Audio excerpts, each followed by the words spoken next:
an active participant in the design of policies for wind and solar energy expansion, and has extensive experience in energy planning for long-term expansion of the electricity generation system, as well as the selection of tools for the development of renewable energy systems in medium voltage and low voltage networks. She has contributed to the determination of tariffs for the electricity sector in Uruguay and to the development of grid projects for rural electrification and to the analysis and reformulation of the Uruguay's regulatory framework for the electricity sector. Since 2003, she's been working as professor at the Faculty of Engineering with research and teaching experience in power electronics, power quality, and energy planning. And today's topic is something that here in the US, we're actually in the middle of a transition to a low carbon economy, and Uruguay has done great strides in terms of integrating renewables. Like they have one of the largest shares of both wind energy and solar energy. So she will be talking about some of like the history of this integration of renewable energies, some of the challenges that they have created in terms of the operation, like for example, like more needs for responsiveness and like flexibility in terms of what you're going to be dispatching. And like what are going to be the prospects going forward for the country. So as Rudy was mentioning, I am Colombian. I'm going to be making a short introduction in Spanish. I know that there's a couple of participants that are from the Universidad de la República. So I would like to encourage, I'm here to facilitate any kind of like questions that you may have or clarification. We're also going to be giving priority to the students, and I can help translate some of the questions or like both for the students in English and the Spanish students, like to translate for the people, for the rest of the audience. So now I'll introduce Virginia briefly in Spanish. Virginia, bienvenida, mucho gusto. Virginia es licenciada en Ingeniería Eléctrica de la Universidad de la República y fue jefe del área de Energía Eléctrica de la Dirección Nacional de Energía del Ministerio de Industria, Energía y Minería del Uruguay. Del 2007 al 2023, actualmente es profesor en la Universidad de la República. En su experiencia laboral ha trabajado en planeación energética, desarrollo de recursos alternativos, evaluación de aspectos regulatorios y actualmente trabaja con desarrollo de la electromovilidad. Virginia ha participado en el diseño de políticas para integración de energía eólica y solar. Tiene experiencia en planificación de energía en el estudio para expansión de largo plazo y ha contribuido a la determinación de tarifas para el sector eléctrico en Uruguay. También ha contribuido al desarrollo de proyectos para zonas no interconectadas en electrificación rural y al análisis de reformulación del marco regulatorio en el sector eléctrico en Uruguay. Desde 2003 ha sido docente en la Facultad de Ingeniería con investigaciones y experiencia docente en electrónica de potencia, calidad de energía y planificación energética. Y la presentación de hoy va a ser acerca de cómo Uruguay tiene altas penetraciones de energías renovables y ha hecho un muy agresivo desarrollo de energía eólica y energía solar. No solo por razones ambientales, pero también para fortalecer el sector eléctrico. Entonces va a discutir algunos de los retos que han encontrado y cuáles son los prospectos a futuro. Virginia, bienvenida. Welcome. The floor is yours. Okay, thank you very much. Can you hear me? Okay. Well, thank you very much. Thank you, Rudy. Thank you, Alberto, for the introduction. And thank you very much for having me here again. I was here first time last year, presenting my country, Uruguay, and the challenges that we have had with the development of renewables and in the past, and what are the challenges that we're facing into the future to continue with this development, not only in the electric sector, because nowadays this exceeds this sector and takes all the energy sector of the country. So I have a presentation that I would like to share with you. Let me share my screen. I've given you permission. Oh yeah, because I don't have it. You should have it. Okay, let me see.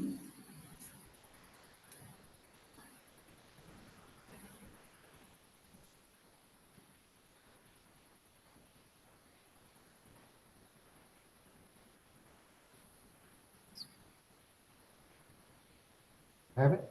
Good. Okay. Can you see it now? Yes.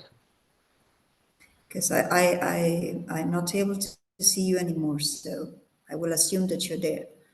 Okay. So, well, as I was saying, Virginia, just a minor thing. So like we're seeing like not the presentation view, but the general slides. If you put it into okay, presentation mode. okay. Stop sharing, and I will put it in presentation mode and share it again. Hold on. Okay.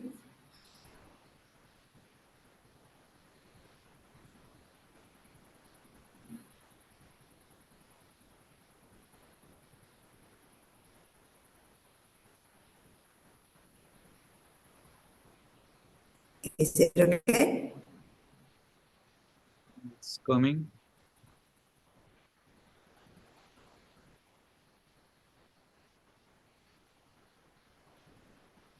Mm, it's still a black screen. But since I started sharing the screen, Can't you see? No. what we see is a black. Okay. What would be the problem? If you want, you can come back to the other. Oh, here it comes. Okay, Yeah. you got it. There you go.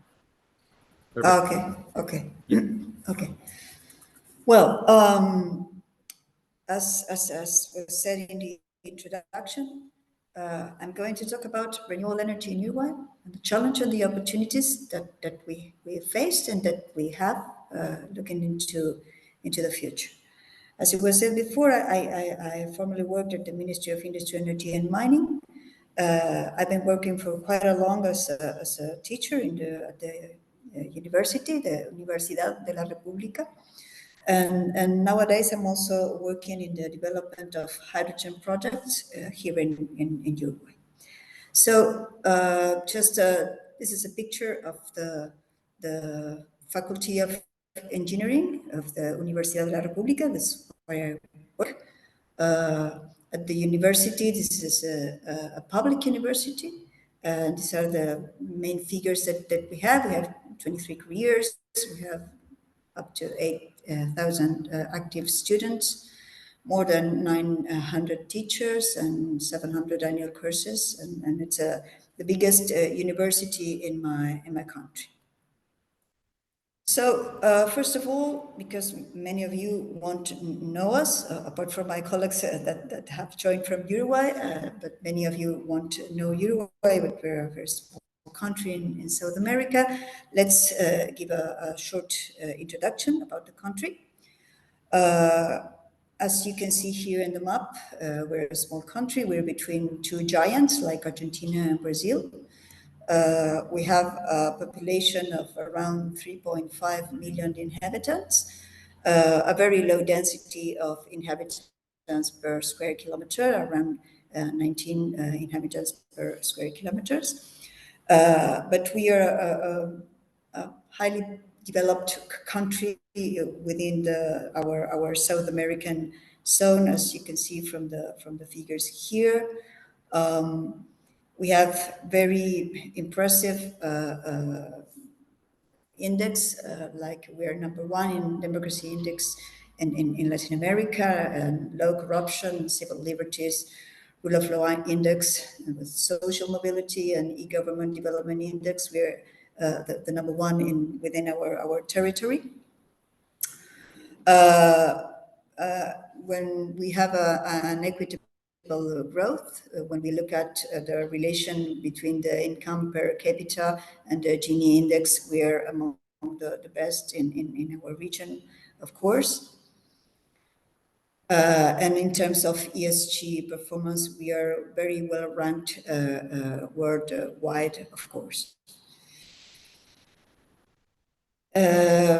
My country, if we look at the export activity, we're mainly an agribusiness and food exporting country, with 53% of our exports are subject to agribusiness and food, and 27 remaining and most important percentages about global services like trading, business, IT, financial, creative, and research and development. This is very important activities in our country. That's it, just for a small introduction. Of course, there's so much more lot to say about the country, but let's get into the topic and let's talk about the energy framework and the historical background that lead us to develop our first energy transition in Uruguay. It was mainly in the electric sector. Uruguay has no oil, no coal, no natural gas. This is very important to understand the initial situation that we have. So we have a very high dependence on imported oil in our country because we don't have any. We have no space for new hydropower plants, or at least big hydropower plants. We have a large tradition of the development of hydro energy in our country, and it's almost all exploited. And at 2005, there was an absence of energy efficiency culture in the country. We're talking about a small country, and it's very important for you to keep in mind the figures about the electric sector, because once I'm going to talk about absolute figures, you may think, well, this is very small. That is huge for us, for our size. We have a mean annual power demand of around 1,100 megawatts. We have a very high electrification rate. 98% of the country has electricity. Our peak power demand is around 2,000 megawatts, and we're strongly interconnected with Argentina and Brazil. At 2005, 63% of our energy, and I'm not talking about electric energy, I'm talking about energy, whole energy was imported, and only 37% was locally generated. So that was the situation, and so we were very dependent on foreign and energy, mainly oil imports, and of course subject to the variations of price in import. In 2008, there was a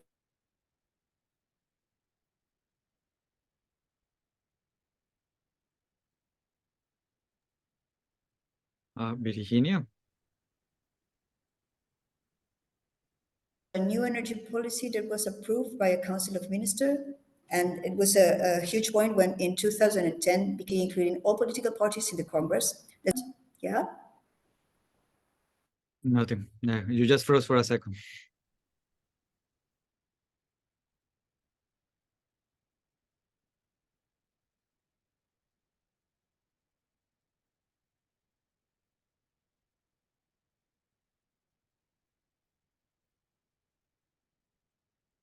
We lost her. Yep, I think we lost her.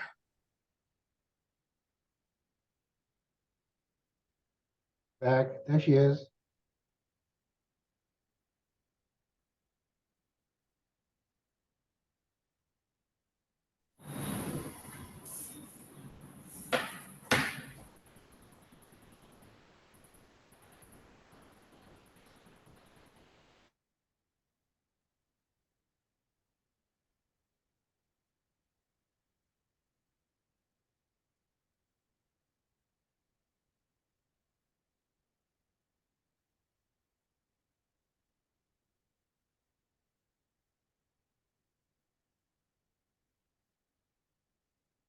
Virginia, can you hear us?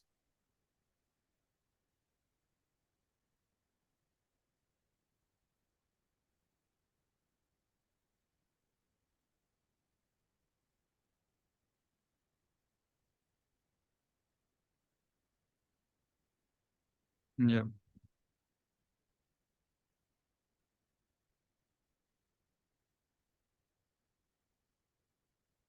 Okay.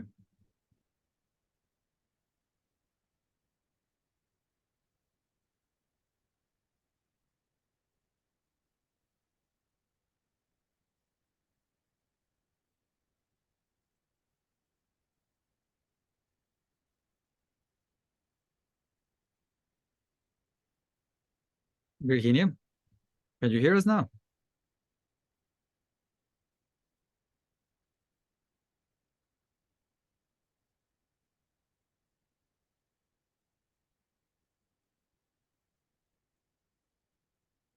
Dashboard shows that our video is off, so.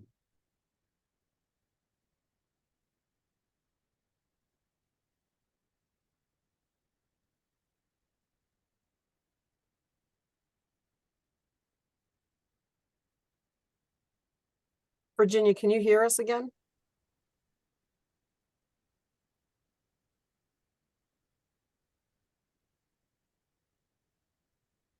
Hi, can you hear me? Yes, we Yes. can hear you now, yeah. Okay. When did you stop hearing me? When you just started talking about the energy per unit demand and so on, so Okay, okay. I'm gonna share my screen again. I'm sorry.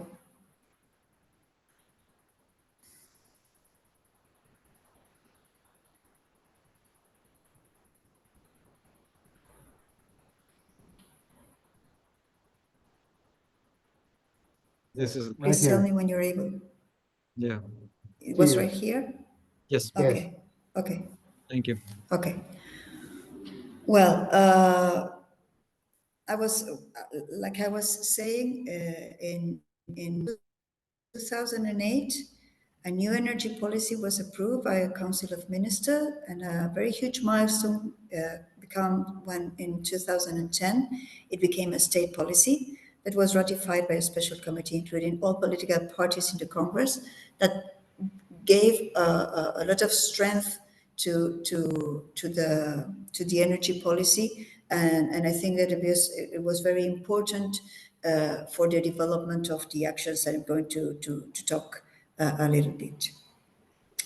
That state policy has a multidimensional and integrated vision. Includes technological, economic, environmental, ethical, and social issues at that time. So it was structured in four strategic axes: the institutional axis, supply, energy demand, and social. What I'm going to talk will lie specifically in the energy supply, when the energy policy state that we will aim for the diversification of the energy mix in order to reduce the proportion of oil imports, as I was talking previously, by increasing domestic resources, promoting non-traditional renewable energy, building local capacity, and maintaining a low carbon footprint. Specifically in the electric sector, as I said before, we had no oil, no natural gas, and no coal. That's very important for the development of electricity because it's important sources for electricity. And we have an electric sector that has a normal electric energy consumption of around 8,000 gigawatt hour, a highly electrification rate, and a peak demand of around 2,000 megawatts. So it's very important because it has a big impact in how you what tools do you have for the development of a transition is the regulatory framework. In Uruguay, electricity generation and energy commercialization are free activities that are open to public and private agents. Transmission and distribution are natural monopolies, as you all may know, but are under the jurisdiction of UTE, that is a state-owned company. There is a wholesale electricity market, but it has a contract market and a spot market with a spot price. This spot price is determined from the variable cost of generating units. This is not an offer market, but it is a spot price with a variable cost that is the one that determines the marginal cost. And a very important issue is that wind and solar energy are dispatchable. They have a zero variable cost. So the generation of wind and solar is determined by the resource availability. So when there is resource and you are available, you have to generate. And they are, of course, subjected to curtailment. Although I said that electricity generation and energy commercialization are free activities, in 2005, that was around the time when all this thing started, Mainly, all generation was state-owned by GTE, were hydroelectric power plants and thermal power plants. And of course, the transmission and distribution, as I said, was done by UTE. What are the general characteristics of the electric sector? It's very important, this picture that is here, because this is the first wind turbine that was installed in the country, and it was installed by the university. It was a demonstrative project that was installed in Sierra de los Caracoles, and it was the first wind power plant to be installed in the country a long, long time ago. But let's go to the electric sector general characteristics. This is the transmission system of Uruguay, quite simple. The lines in red, I have 150 kilovolt transmission system. And the lines in green are 500 kilovolt transmission system. The dotted line is 500 kilovolt project that is under development to close the ring of 500 kilovolt. The distribution system, this is a very general view, but just to let you know what I was talking about, the highly percentage of electrification in the country is like a product of this massive development of distribution system throughout the country. By the way, Montevideo, that is the capital of the country, is in the southern part. I don't know if you can see the arrow that I'm pointing at the south part of the country, and most of the consumption of the electricity consumption lies within the south part of the country, in Montevideo and surrounding areas of the capital of the country. So in 2007, around 2007, we began to develop wind energy, and we were around 0 megawatts in 2007, and we reached 1,500 megawatts in 2019. That demanded a lot of effort. This development was mainly driven by the celebration of PPAs with the public utility, where the private investors that developed the wind project were entitled a 20-year PPA, where UTE would buy all the energy produced by these wind power plants, not only the energy produced, but the energy curtailed. That from some point may seem a difficult thing, but in the end, it proved to reduce risk to the developers, and so they will in the end able to get bankable projects and to be developed. Solar energy was also developed, not only solar photovoltaic, but solar thermal energy was developed in the country. Of course, solar photovoltaics development started later in time, but it was a matter of cost. Of course, solar energy was expensive to our country, so the development became only feasible when prices for solar panels started to decrease. Biomass is a very important source of energy in Uruguay. It has been developed from a long time ago.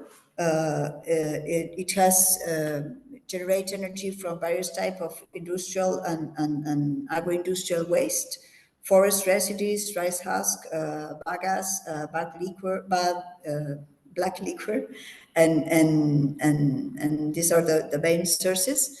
And it's almost distributed all along the country. Recently, a very big biomass plant became active this year and increased mainly 2 times, double the capacity of the energy, the electric energy generated in the country from this source. In 2010, Uruguay became one of the first countries to allow the microgeneration. That is that everyone connected to the low voltage network would be able to install generation from renewable sources, from wind, solar, or hydro, or any other renewable sources that it may have. And the public utility will buy the energy injected into the grid at the same price that they sell the energy. It was a net metering contract. Of course, we learn a lot with the development of microgeneration, and then we have to impose that they were a net zero balance of generation during the year to properly recognize the cost of this kind of generation. Also, in terms not only in low voltage, but in medium voltage, a new regulatory framework came into place to enable prosumers, for the one that generates and consumes its electricity generated.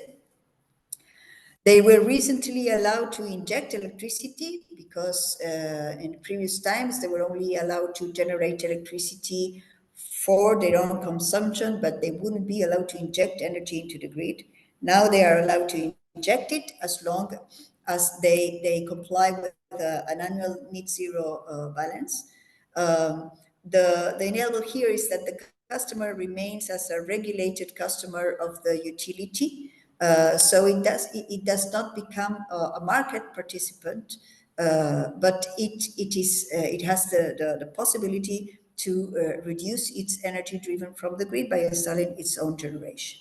And it also enabled the possibility to connect batteries in parallel with the low voltage network. This was something that was limited to emergency situations in the past. When we look at the installed power and the interconnections that Uruguay holds with our neighbors, we have fossil fuel power plants, around 500 megawatts of gas turbines, 500 megawatts of combined cycle, that are mainly located, as I said, in the south part of the country, nearby Montevideo, the capital of the city.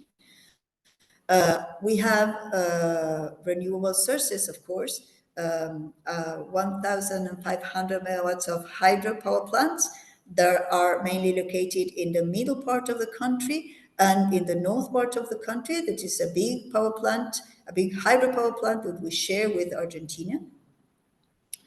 As I said before, we have developed wind all over the country. Nowadays, we have around 1,500 megawatts of installed capacity.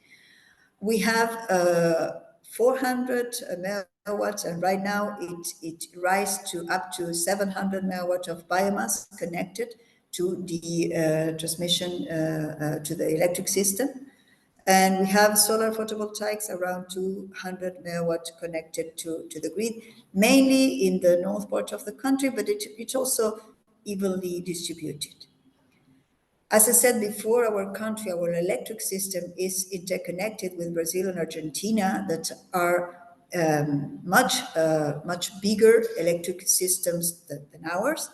We have an interconnection with Argentina that has a capacity of 2,000 megawatts, and we have two interconnections with Brazil, one of 500 megawatts and the other of 71 megawatts. The particularity here with Brazil is that we are a 50 hertz system and they are a 60 hertz system. So the interconnections with Brazil are through back-to-back converters. So our system are linked, are not linked electrically in terms of, this is important when we are talking about flexibility to the system. This is different with Argentina because we hold the same frequency and our systems are interconnected in AC.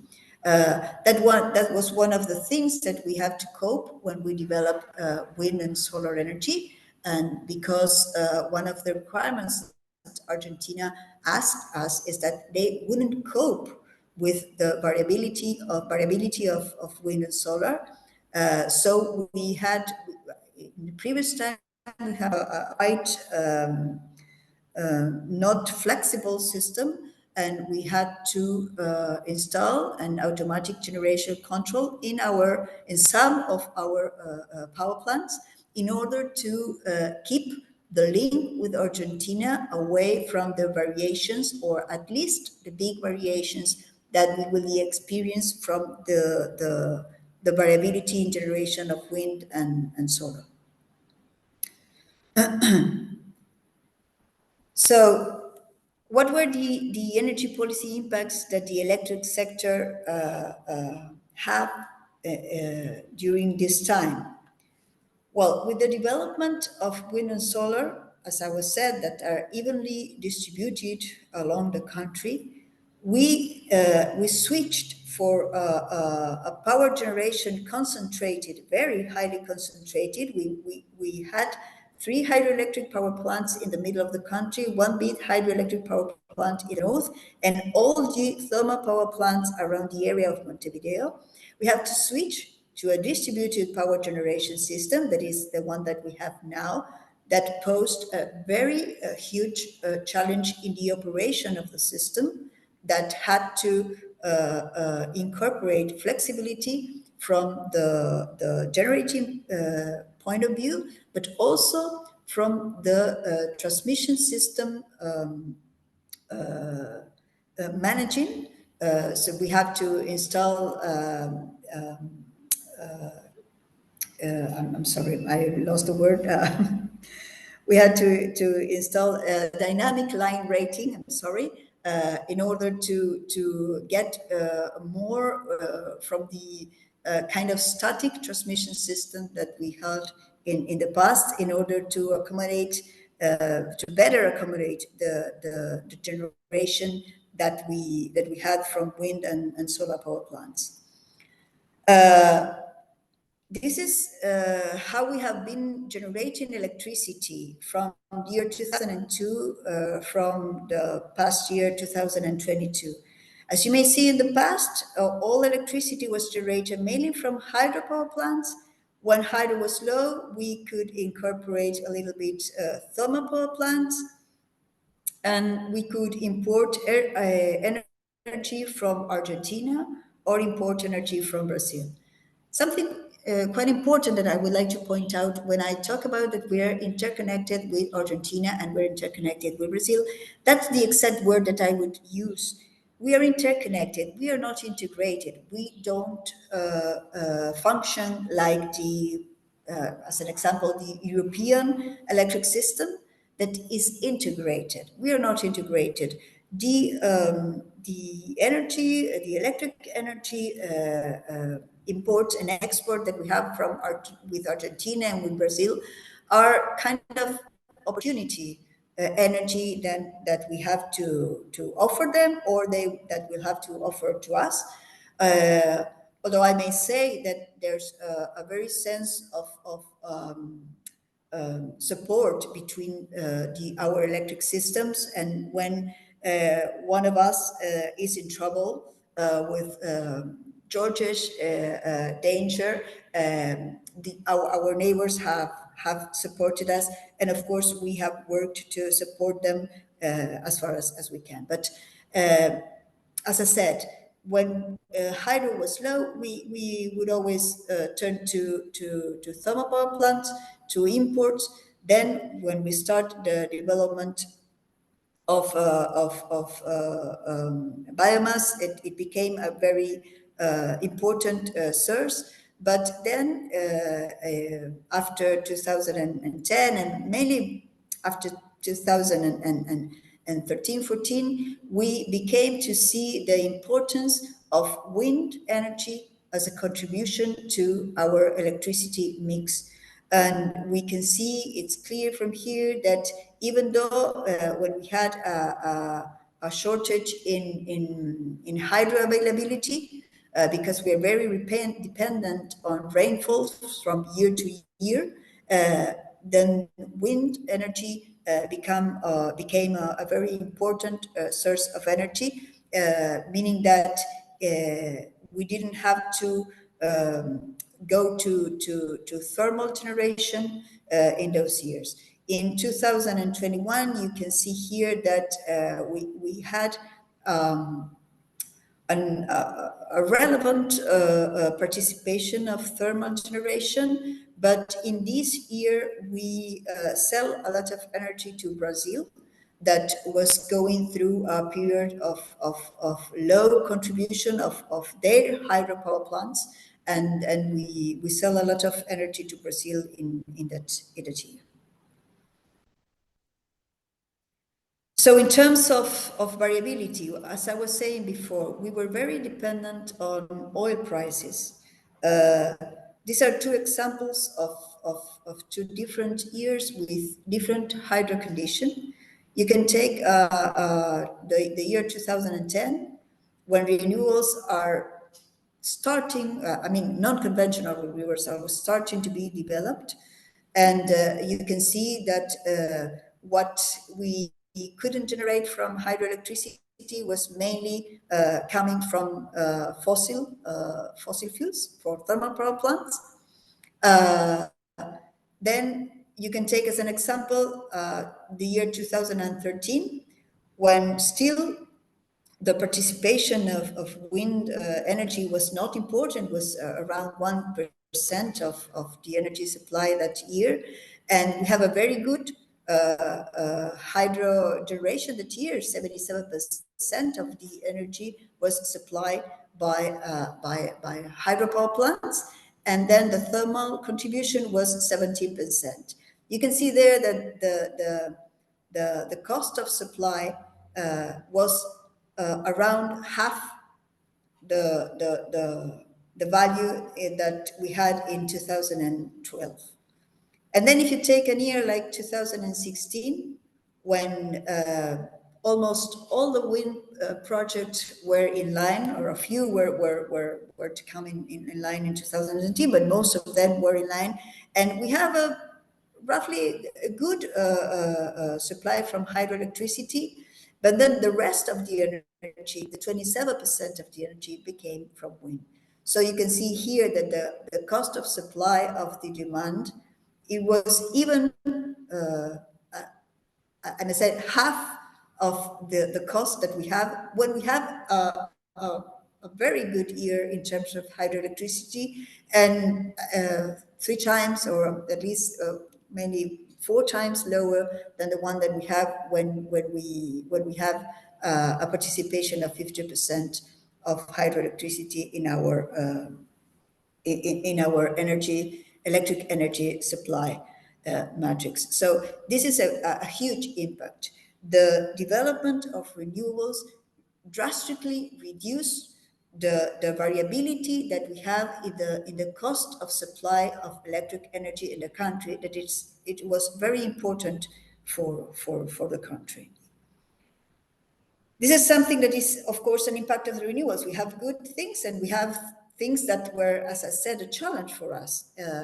This is a graph that the market administrator, the ADME, often publish. They published the forecast for the 48 hours to come, how they were going to supply the demand. As you can see here, nowadays, the supply of the electric demand relies, or in this year that we have good hydro conditions, we start with biomass that is in the base, yeah. Then we have these yellow dots here, or curves here, that is solar energy. Green is wind energy with its variability, and then we end up fulfilling the energy, or the electric energy demand, with our hydropower plants. The demand is the orange line that you can see here. So as ADBA was looking into the future, that we may have some energy to offer to our neighboring countries in these times when the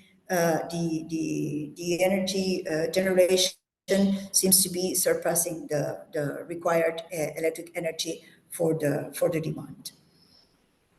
But one thing that we took advantage was of that development of hydroelectricity, because those plants are inherently flexible, and they're able to change their point of operation rapidly, and they enter into operation rapidly from one moment to another.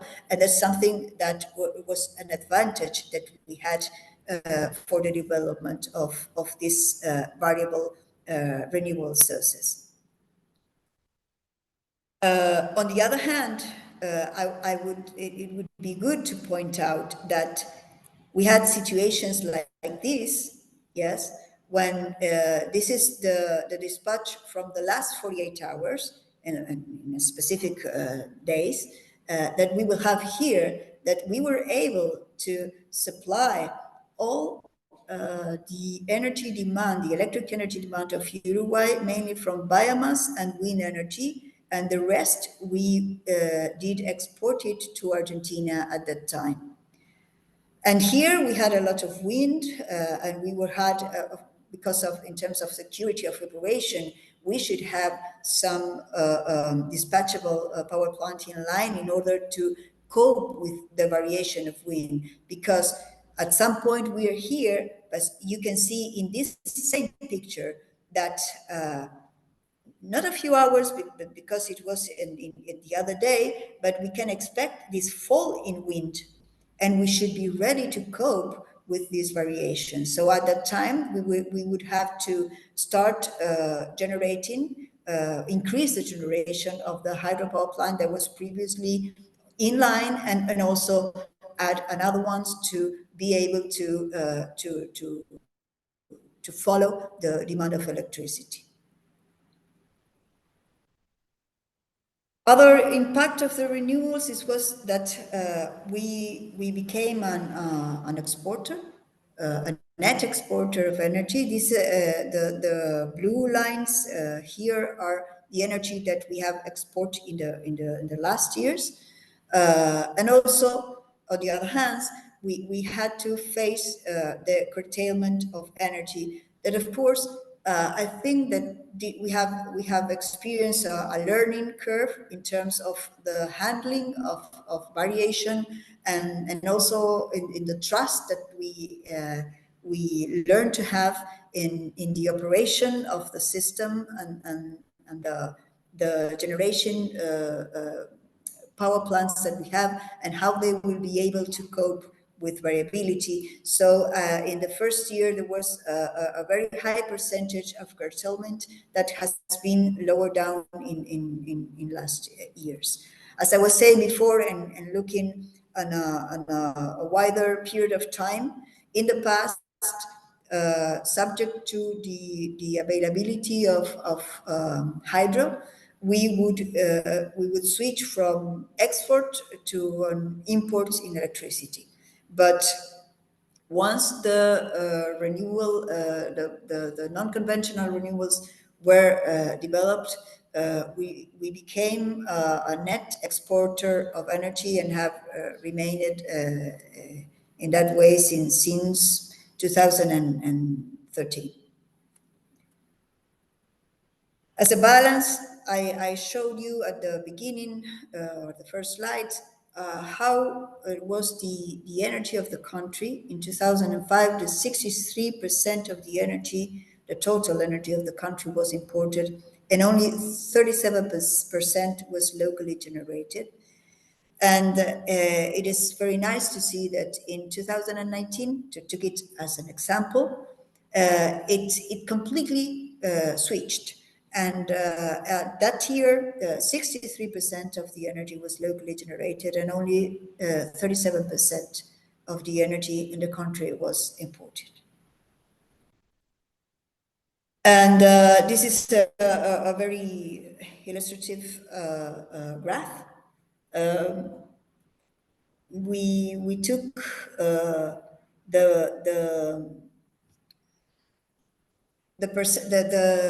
oil consumption that we have had for the last 55 years, and we can say that for the last 55 years, Uruguay has had mainly the same oil consumption.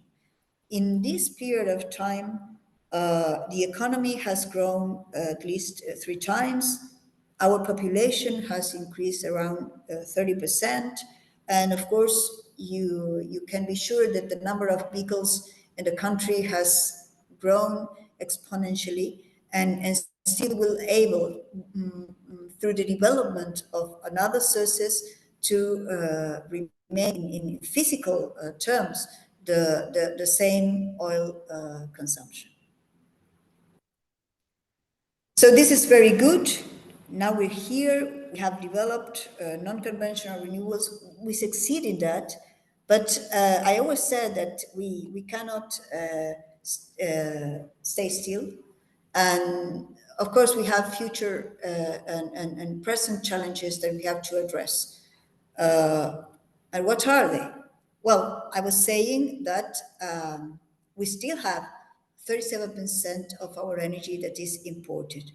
When you take, when you dig into that, you see that oil and derivatives have a very important still percentage in the energy mix.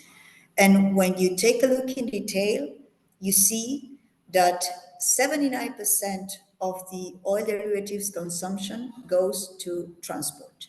And so that is something that we have to address. So we are standing in a good point now, and we have good opportunities to the future. We can we can still grow in the development of renewable and green energy in the country by optimizing the complementarity in renewable energy, by better management, doing a better management of energy demand and storage, by the usage of our surpluses in the industry, and by jumping to the next level in the export of green hydrogen. Why do we say that? Well, we'll have very good solar and wind resources that we have already exploited, but we still have a very high potential of development ahead around, and not taking all the useful area. We still have an important quantity of energy to be developed from the solar potential and from the wind potential throughout the country, and not only in the territorial area, but also in the maritime area. We have a very important capacity for the development of offshore wind energy in Uruguay. As I said, given the model that we have to develop wind and also solar energy that are intrinsically variable sources, the Uruguayan electricity system structurally will generate around 20% of surplus energy. Of course, it's energy that is not firm, but there's a challenge here, and to seek for the best ways of taking advantage of this energy. So after this first energy transition, we can say that we have mainly decarbonized the electricity matrix. So what we're doing now is we're currently working on the second energy transition in Uruguay, and we're seeking to decarbonize the rest of the sector, mainly transport and also industry, develop green chemical industry, and make the energy system in general more efficient. In this transition, in the second transition, the electric sector is key, but it has its own challenges. We have to think about instruments to flexibilize the demand of electric energy. We have to work in electricity supply for electromobility, mainly for public transport, for utilities, but also for domestic vehicles. We have to work in the development of distributed generation and storage, and get more profit of the characteristic that this kind of generation has. We have to work in the development of service and products for a demanding market, or at least green energy for the industry. We have to intensively work in the development of a regional market. Remember that I said that we are highly interconnected. We have to work in the integration of our electric system. And we have a very huge challenge in the generation of electricity supply for green hydrogen. And I'm going to tell you a little bit about these matters. I'm putting here the same figure that I put before with the challenge that it has, but you can see here that there is an opportunity. When I specifically talked about, well, when we have a lower in the demand, we will have a surplus of energy that we can allocate in our neighbors.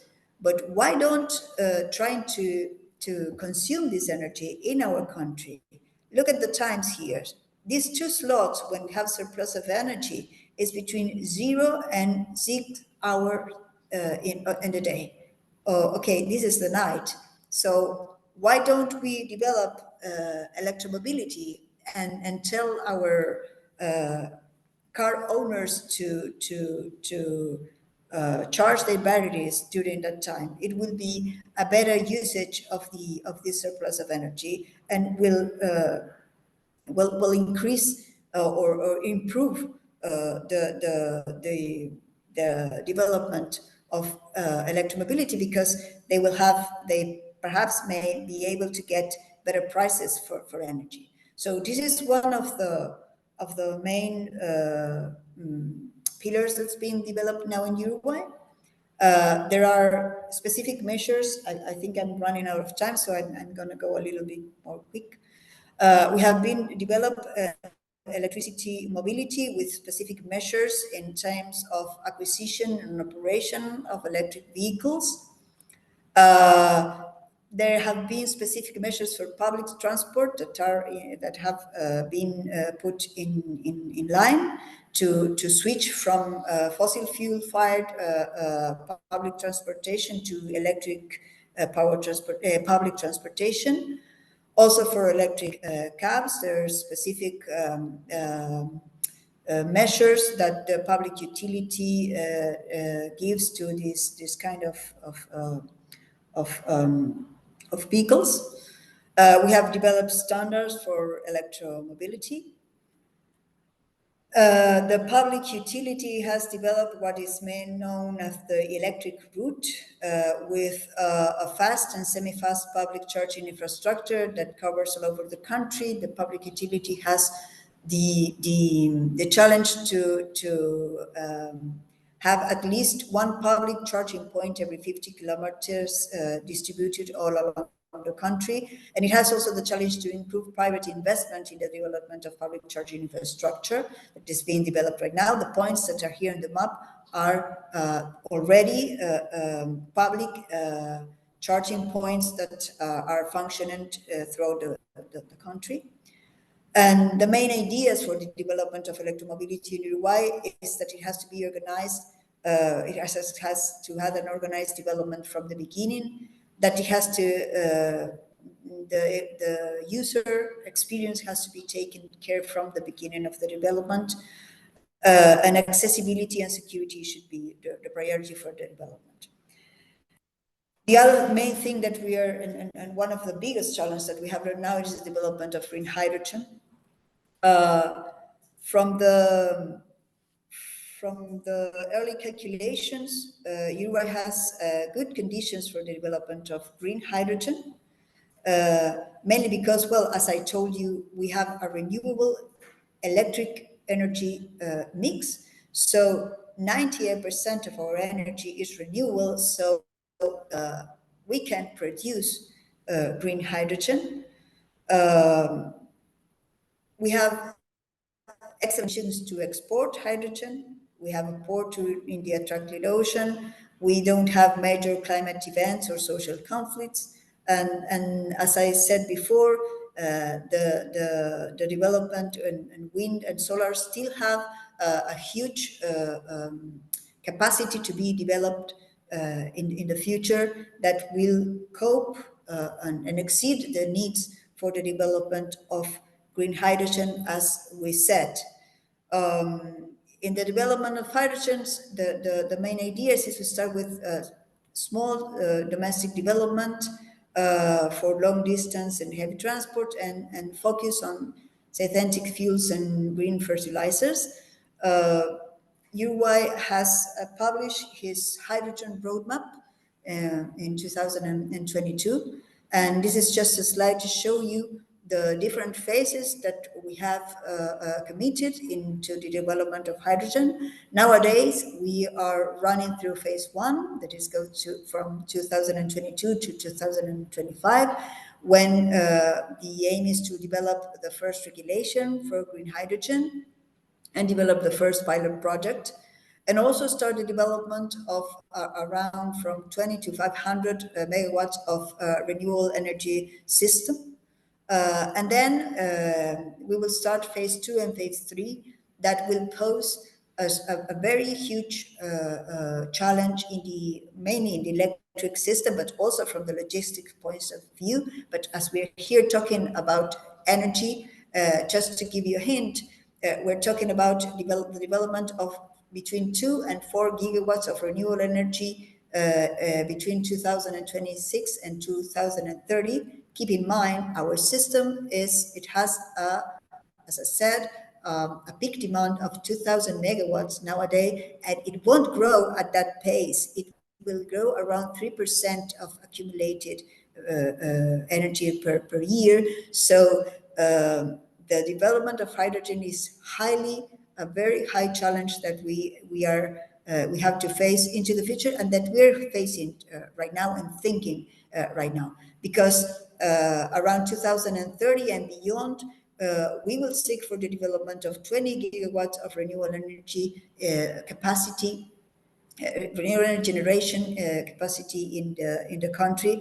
And as I said before, keep in mind, this is a 2,000 megawatt country. There will roughly come from 4 to 6 gigawatts of peak demand of domestic and electric energy demand.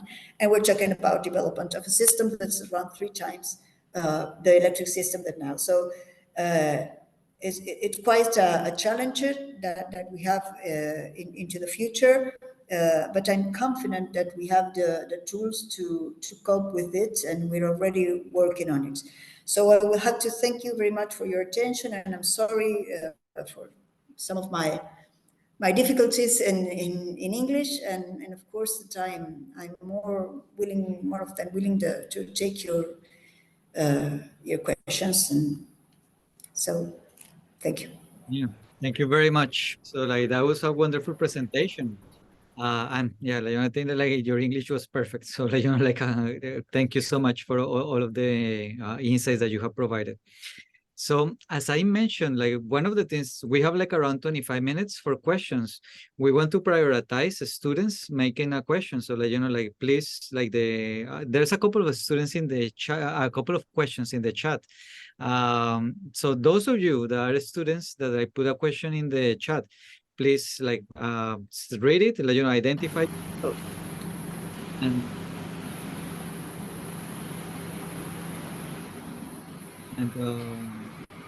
let us know what your questions are. So any students either from Lehigh or from Uruguay that would like to start?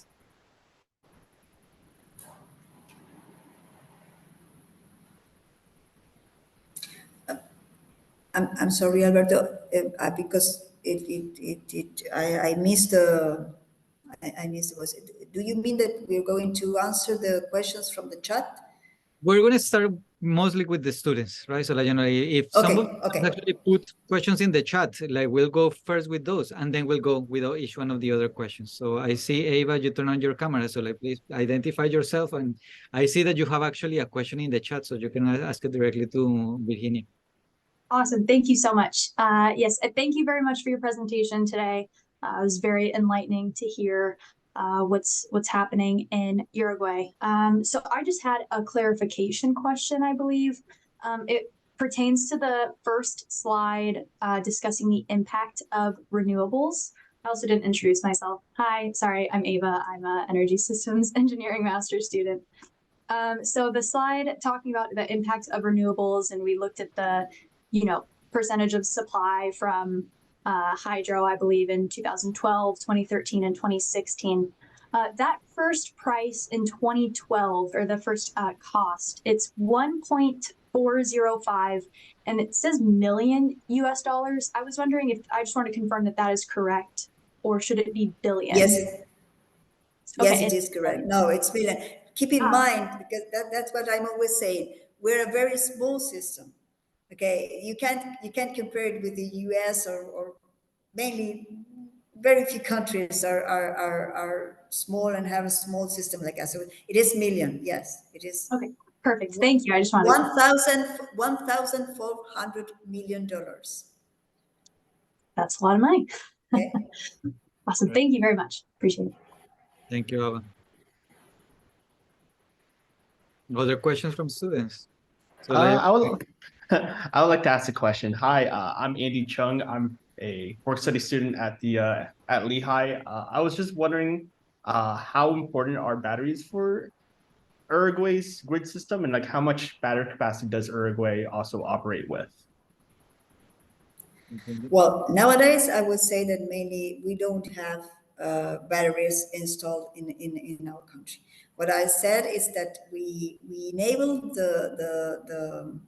the capacity to install batteries in parallel with the grid, because it was something that was being mainly demanded by private investors.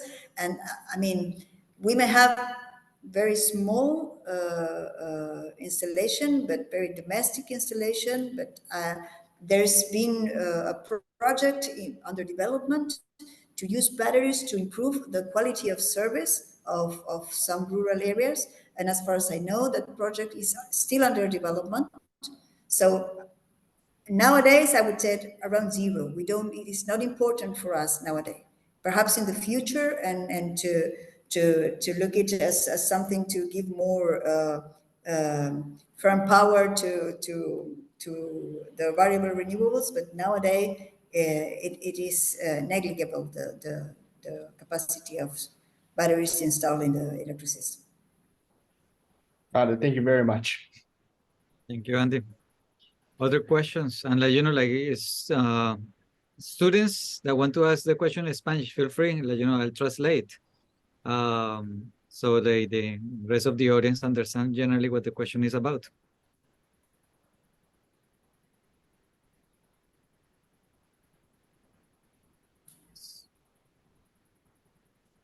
Okay, so I'm gonna be now moving to some of the questions that are in the chat. So I'm gonna start as I see them, like the first ones. So the first one is from John Macaulay. And the main question is like, so you have transitioned to use a lot of renewables. And the main question is like, so how have customer costs per kilowatt hour changed with the change in the resource mix over time?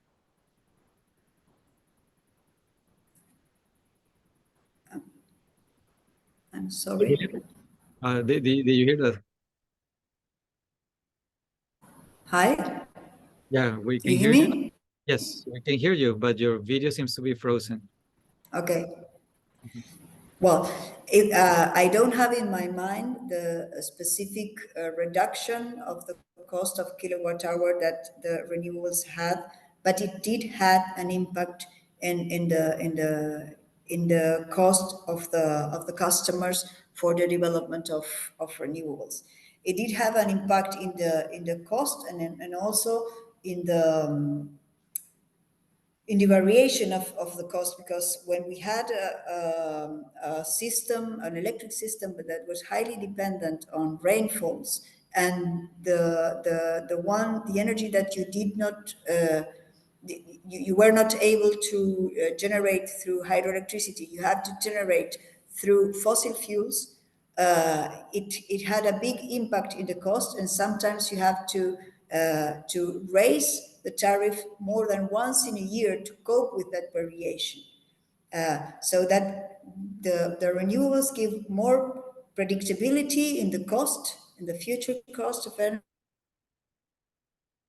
energy, and also a reduction in the want. I can look for specific values there and give you, because I don't want to give you a number and get it wrong. But indeed it has a reduction in the final cost of energy for the consumers. Okay, thank you so much, Virginia. I'm gonna go to the next one, which is from Marty Matiyashi. So he's asking, do you have any pump hydro generation at light load to meet the daytime picking loads? No? No, we don't have pumped hydro. The hydro that we have had a reservoir, but it's not a pumped hydro. Okay, great. Thank you so much. Glenn Wickle is asking whether you track greenhouse gas emissions and how much is attributed to biomass, and is it different for each type of biomass fuel? Yes, we track greenhouse gas emissions.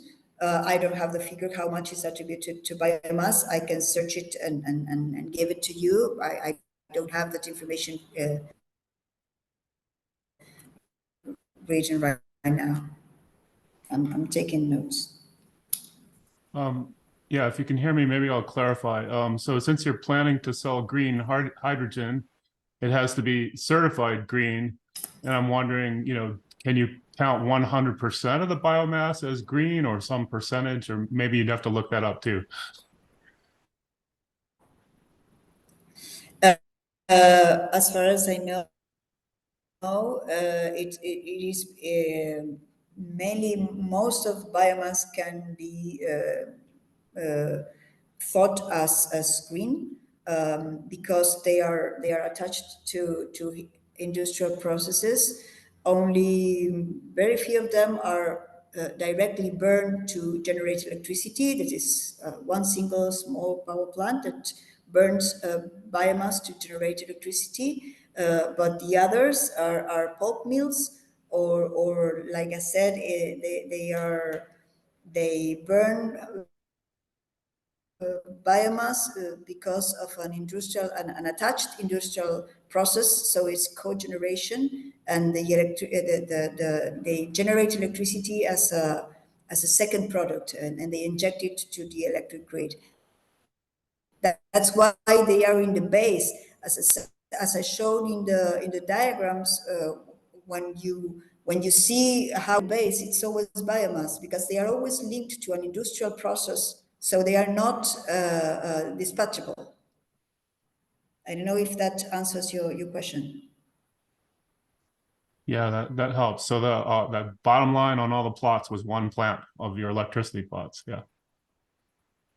Yeah. Thank you. Thank you, Glenn. You're welcome. So we have another question from John McCauley, and it's related to hydrogen as well. Do you think that the plan is to produce and export most of all of the green hydrogen production? I'm sorry, what? So the Do you question think? is whether you plan to produce and export most of the green hydrogen production, whether most of it is going to be for exports. Yes. Most of it is going to be for export. Yes. Okay. Yes. And is there any financing? What is the current financing structure for H2 production? Is it a state-owned? Does it have like some kind of like private investments? Do you think there is going to be utilities? So like, what is going to be the overall plan going forward for those kind of investments? No, I think most of the investment will be private. The state, of course, I think it's gonna take a very important role in the development of some kind of common infrastructure that perhaps it may be needed for the development of the projects throughout the country, but mainly the projects and the investment would be private. Yeah. John also has a comment. I think, like, and John, I don't know if you're still online, but like, it seems like this was related to the question regarding the costs, right? Like, so as you start integrating more renewables, he was curious about what is the cost per kilowatt hour. And like the comment is like, it seems that the renewables remove the cost variability. So most of your variability was being driven because of like variations in the cost of the fossil fuels. Is that correct? Yes, yes, of course. Once you have the wind and solar prove to be very secure energy sources in annual terms. So you are sure that you're going to get that energy minus plus 6-7%, but a very big amount of energy secure and at a given price. And that, of course, remove risk. Of course, the development of that energy, a huge pillar for the development of this is that the developers seen their risk diminished because the public utility signed the 20-year PPAs, and they know that they are going to have a return on their investment. So that was one of important thing that contributed to the projects to come in line in the end. Okay, thank you, Virginia.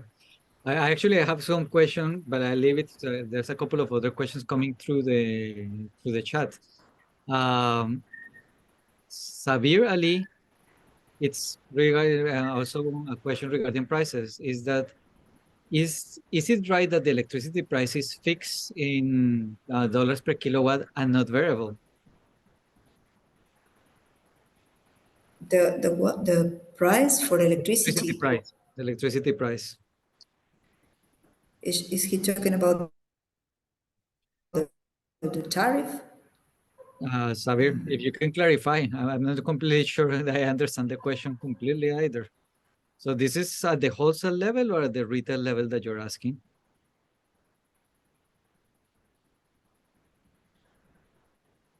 Uh,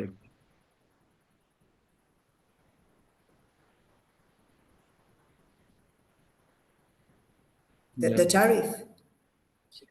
So, Well, I mean, please go ahead. I mean the tariff have a cost.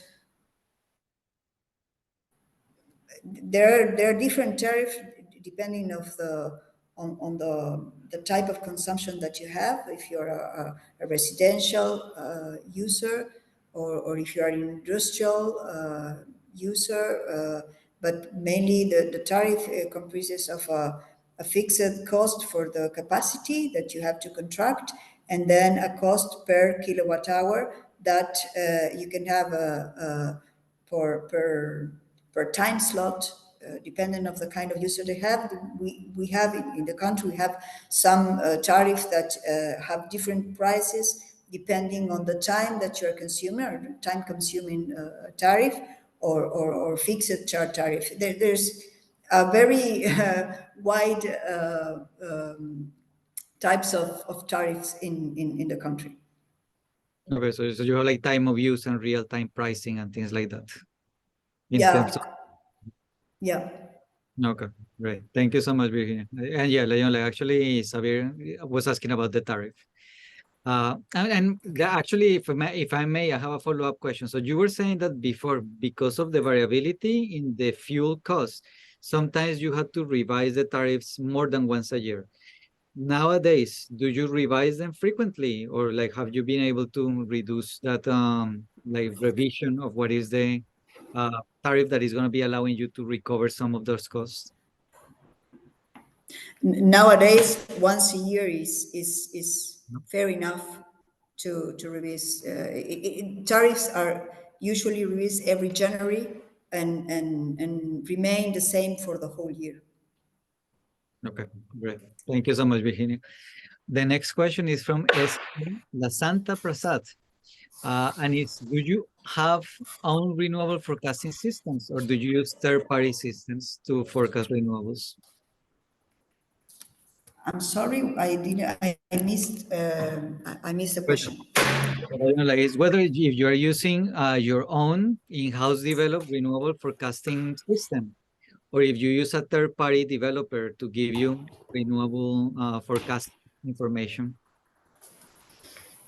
I mean, the forecast for electricity generation, is in-house. It is done by the market administrator that has developed its own models with the assistance of the university and specific institutes here that have provided that information. I'm sorry I switched off my camera because I was running out of battery, but now it's okay. Okay. And well, we can hear you probably, like also the bandwidth is a little bit better now, so we can hear you clearly. And there is a follow-up to that question, is like how accurate is overall that forecasting of the renewables? Well, that question should be asked to the market administrator. I mean, I think that they have been improving that, but I'm not able to give you a specific number of the accuracy that they are having in the forecast. I mean, I'm taking notice and I will give you the answers by region, because I specifically don't know how is the error that they have in the forecast. Okay. Any other questions from the audience? Yes, my name's Hal Long. It's a very interesting presentation, and we heard an earlier presentation last year, and I was impressed last year, but I continue to be impressed by your country, how well it's doing with this. You're in my opinion, a poster child for the rest of the world and how to become, carbon free. And a question though, it seems like your success, a lot of it depends on how well the population, the people in your country, are aligned to becoming carbon free. It seems like you have an alignment of industry people. Everybody seems to be willing to reach these goals, and I think that's, in my opinion, I think that's very important, and maybe a struggle for other countries to have that same alignment that you have.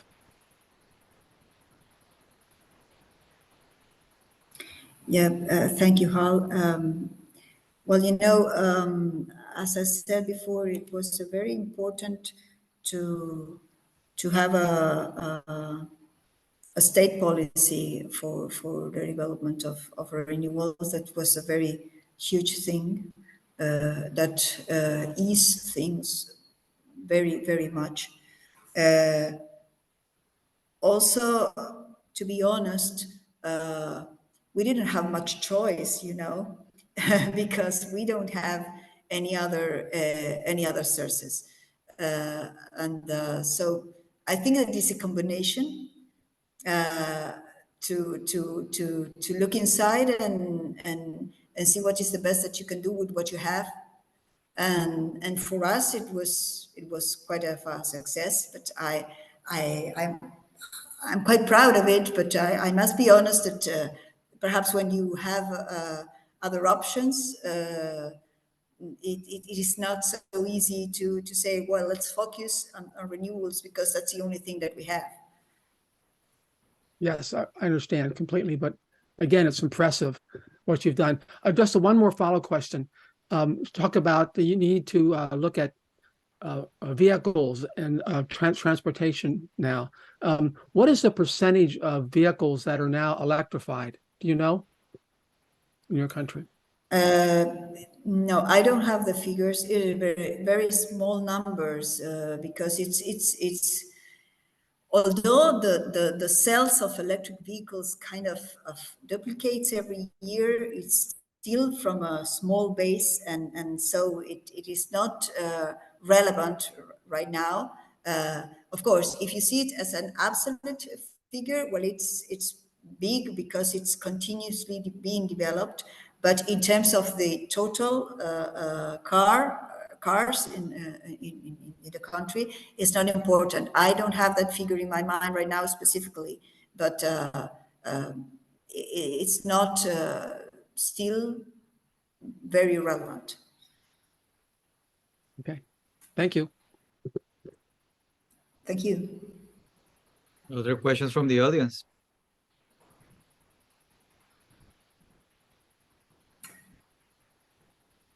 So we have another question. It's like, can you just give us an overview of energy efficiency programs that help you on your plans in Uruguay?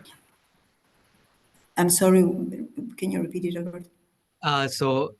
If you can provide a brief overview of energy efficiency programs that help you on the coming plans that you have. Well, there's a very much a lot of work has been done in energy efficiency in the country. For a long time ago, it has been in place an energy efficiency law, and it has been a lot of work being done. What I can provide you is with some places which you can find the information there and how it has been coping the different sectors.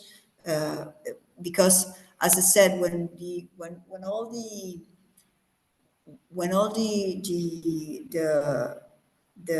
energy policy came in line, there was no culture of energy efficiency in the country, and nowadays it has been developed in many sectors, in industrial sectors, in many also in buildings, and well, as I said, also in appliances. There has been a huge work done in terms of energy efficiency that would require a specific chapter for that. I can give you some hints about it, or some reference to see the work that has been done, of course. Great. Yeah, I think that for the follow-up questions, I'll forward the chat that we get. And some of these resources, Uruguay is really a fascinating case about this transition. So all of this information, I think that would be very relevant and timely for us. Okay, well, I think that I don't see other questions coming in. I see that there's some comments praising the energy transition in Uruguay and overall the way that institutions and mechanisms were put into place. So again, Virginia, thank you so much for this very enriching presentation. Muchas gracias. Eso fue una presentación fascinante. And we look forward to connect and see how the plans in Uruguay continue developing. All right. So thank Okay, you. no, thank you very much, and thank you for all the students and people for the attendance. Excellent. Thank you so much, Virginia. So everybody, thank you so much for attending. Rudy, I don't know if you have any closing words that you would like to add. Well, thank you very much, Dr. Lemadrid, for your hosting this. And thank you, Virginia. It's, as many people have said, this talk is so impressive, and there's so many lessons learned. Some of the dynamics in this country is heading towards more renewables coming onto the grid, so we can learn a lot. Next week will be the last seminar for this semester, and it will be on nuclear energy. And we look forward to seeing all of you there. Thank you very much. Thank you, Rudy. Thank you, Virginia, again. And everybody have a good afternoon. Thank you. Thank you. Bye-bye. Thanks. Bye. Bye.